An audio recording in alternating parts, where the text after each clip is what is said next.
ಆದ್ರೆ ಸನ್ಮಾನ್ಯ ಕುಮಾರಣ್ಣವರು ಈ ಕಾರ್ಯಕ್ರಮಕ್ಕೆ ಬರಬೇಕಾಗಿತ್ತು.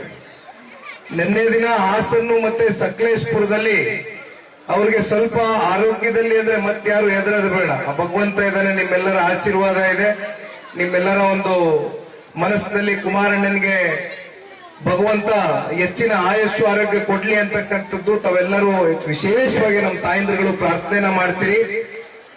ಆದ್ರೆ ಅವ್ರಿಗೆ ಸಣ್ಣ ಪುಟ್ಟ ದೆಹಲಿಯಲ್ಲಿ ಇತ್ತೀಚೆಗೆ ತಾನೇ ಚಳಿಗಾಲದಲ್ಲಿ ಒಂದು ಸ್ವಲ್ಪ ಕೆಮ್ಮು ಮತ್ತೆ ನೆಗಡಿ ಜ್ವರ ಆಗಿದೆ. ಹಾಗಾಗಿ ಬೇರೆ ಏನು ಗಾಬರಿ ಪಡ್ತಕ್ಕಂಥದ್ದೇನಿಲ್ಲ. ಆದ್ರೆ ಒಂದೆರಡು ದಿನಗಳ ಕಾಲ ಅವರಿಗೆ ವಿಶ್ರಾಂತಿಯನ್ನು ತಗೊಳ್ತಕ್ಕಂಥದಕ್ಕೆ ಡಾಕ್ಟರ್ ಸಲಹೆ ಕೊಟ್ಟಿದ್ದಾರೆ. ಆದ್ರೂ ನಿನ್ನೆ ದಿನ ಇವನ್ನೆಲ್ಲ ಬದಿಗಿಟ್ಟು ಇಲ್ಲ ನಾನು ಹೋಗಲೇಬೇಕು, ಹಾಸನ್ನು ಮತ್ತೆ ಸಕಲೇಶ್ಪುರದಲ್ಲಿ ಕಾರ್ಯಕ್ರಮ ನಿಗದಿಯಾಗಿದೆ, ಯಾವ ಕಾರಣಕ್ಕೂ ನಾನು ತಪ್ಪಿಸ್ಲಿಕ್ಕೆ ಆಗೋದಿಲ್ಲ ಅಂತಕ್ಕಂಥದ್ದು ಓದು ಬಂದ ಮೇಲೆ ಒಂದು 2 ದಿನಗಳ ಕಾಲ ನೀವು ಎಷ್ಟು ತಗೊಳ್ಳೇಬೇಕು ಅಂತಕ್ಕಂಥದ್ದು ಡಾಕ್ಟರ್ಗಳು ಸಲಹೆ ಕೊಟ್ಟಿದ್ದಾರೆ. ಹಾಗಾಗಿ ಅವರು ಬರ್ಲಿಕ್ಕಾಗಿಲ್ಲ. ಇಲ್ಲ ಅಂದಿದ್ರೆ ಬಹುಶಃ ಇನ್ನೇನು ಒಂದು ಗಂಟೆ, ಇನ್ನೇನು ಒಂದು 3:15 ಗಂಟೆಗೆ ನಿರ್ಮಲಾನಂದ ಶ್ರೀಗಳು ಆಗಮಿಸ್ತಾ ಇದ್ದಾರೆ.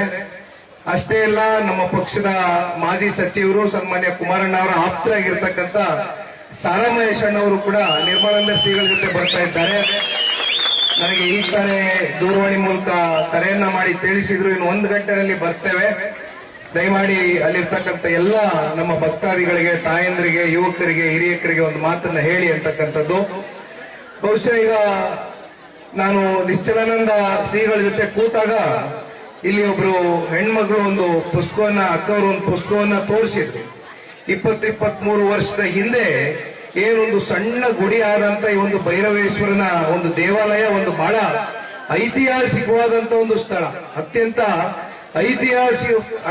ಐತಿಹಾಸಿಕವಾದಂತ ಒಂದು ಸ್ಥಳ, ಇತಿಹಾಸವನ್ನ ಉಳಿರ್ತಕ್ಕಂಥ ಒಂದು ಸ್ಥಳ ಅಂತಕ್ಕಂಥದ್ದು.